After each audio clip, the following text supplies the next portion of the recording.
हमर करे जा सुनो अभी वेतन न मिलबै तो कैसे शिव चर्चा कराई तो कलकत्ता के कमाई लुटावा हां हां कि नहिरा में दे हरी सोना के बलिया हो भैया जब बुढ़ी दीदी कह रही थी का अपना भैया कि नहिरा के दे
कैसे करई बासी बचाना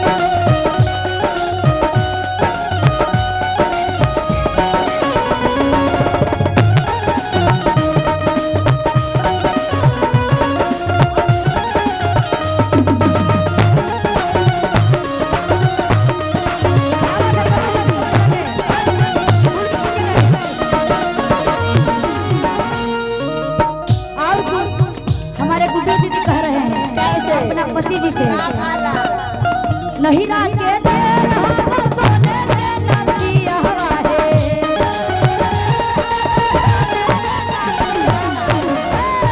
जब कह रहे हैं गुड्डी दीदी ने अपना दुल्हा सरकार से कि नहिरा के दे सोने के जाए ना है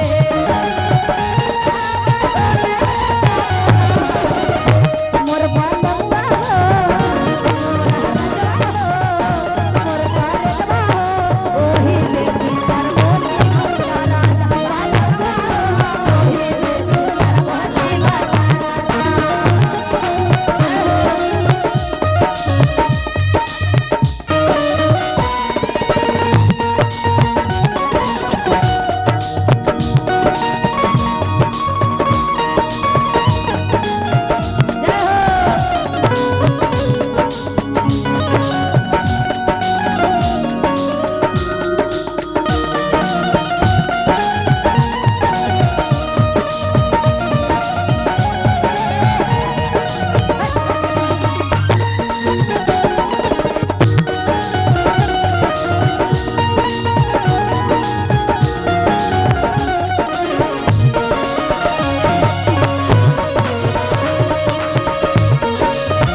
कि हमरो हरे भैया की होला के रहमाए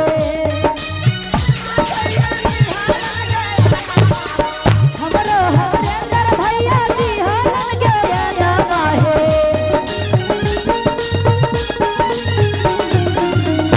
भैया मीठा मीठा में हमारे बड़का भैया जी की तरफ से भैया जी के नाम मोहन भैया जी, बहुत खुशी की बात है कि आज ये अपना भैया जी बहुत सरदार है भैया जी। मोहन भैया जी अपना बच्चा के शुभ विवाह के अवसर पर ये शिव चर्चा रखे हैं और खुशी का माहौल, खुशी से सुन के भैया की छोड़ दे। थोड़ा सा दीदी इधर सुनिए ना पहले। हमारे मोहन भैया जी अपना बच्चा के शुभ विवाह के अवसर पर शिव चर्चा रखे हैं। उनको तरफ से 1001 रुपया का आशीर्वाद आया है माता रानी के दरबार में। ताली बजा के दीदी भैया के नाम पर।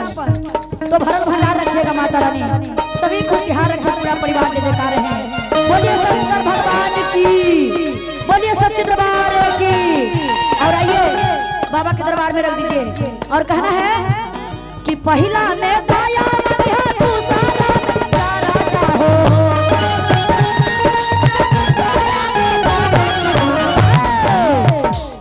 भैया हो बन रही के पहला में पाया दूसरा राजा हो।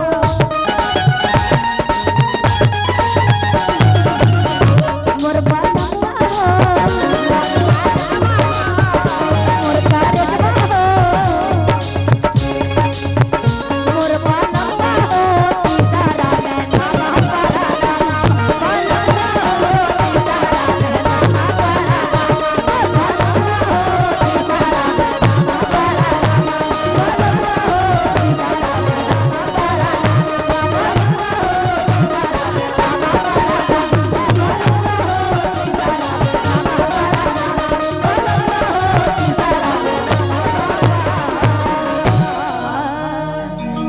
बोलिए शिव गुरु बाबा की। चिंता मत कीजिए गुरु, नाम खुश करेंगे लेकिन मेन जगह की कमी है।